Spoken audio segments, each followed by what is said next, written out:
What's up? This is Carcino here, and let's talk about it. Let's get into this Kanye West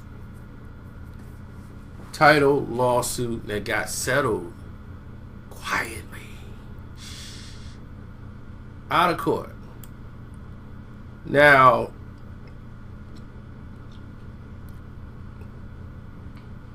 Tidal and Kanye have managed to settle their $84 million class action lawsuit that they were facing for 2.5 years.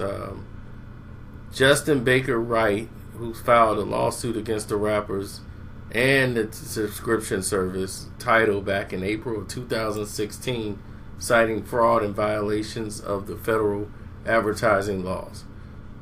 He filed to voluntarily dismiss the case, suggesting that the parties settle their differences out of court, which means that Kanye West and Tidal what he's claiming, that Kanye West and Tidal fraudulently induced customers to subscribe to Tidal under the disguise that West's The Life of Pablo album would exclusively be available on the platform. According to his complaint, that a tweet that Kanye put out, saying that the service that is owned by Jay and a lot of other artists, they were acquired in 2015. Customers were uninformedly tricked into handling over the private data and credit cards and information on a singular, mistrust. Now, the representations of Kanye's team decided that the purposely exclusive access to the album was, short-lived, about a month and a half after The Life of Pablo's initial release. Kanye West made the album available through Tidal's biggest competitors, and Apple and Spotify, and then they started selling it on his own, online marketplace. See, he thought it was an artistic expression, and that the lawsuit should be thrown out. When he put his tweet out saying, "My album will never, never, never, ever be on Apple, and it will never be for sale. You can only get it on Tidal." Okay. So,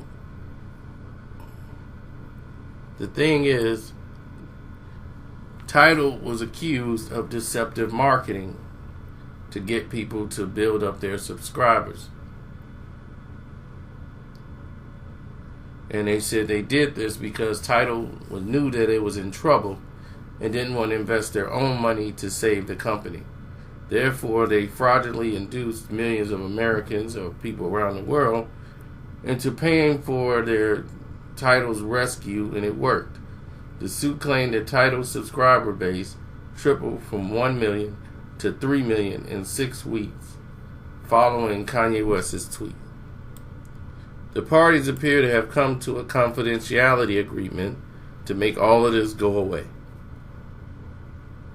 Tidal is not necessarily in the clear, though, because they're being investigated by fraud by the Norwegian Authority for Investigations on the Economic Environmental Crime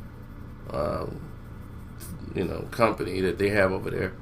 An official investigation into the subscription-based company is saying that Tidal first, raised red flags where the service is headquartered, revealing play counts for Beyonce's Lemonade and Kanye West's The Life of Pablo album,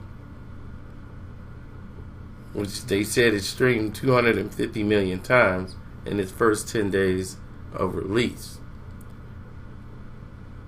But they said Beyonce's Lemonade did 306 million times in the first 15 days of its release. The problem is the numbers of the two highly anticipated albums, both of which debuted on Tidal, didn't add up according to them. They're saying that Tidal only had 3 million subscribers at the time. And both artists, according to their website, by 320 million false plays of songs and manipulation that affected more than 1.7 million users. That's what they're accusing them of.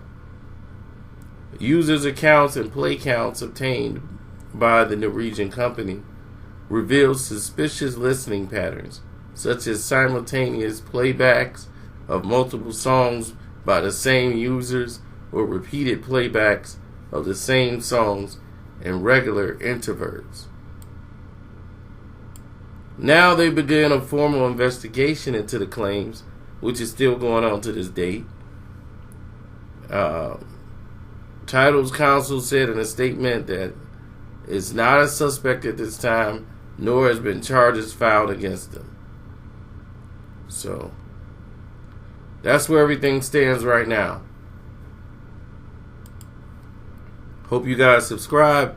It's your boy Carcino. I'm out.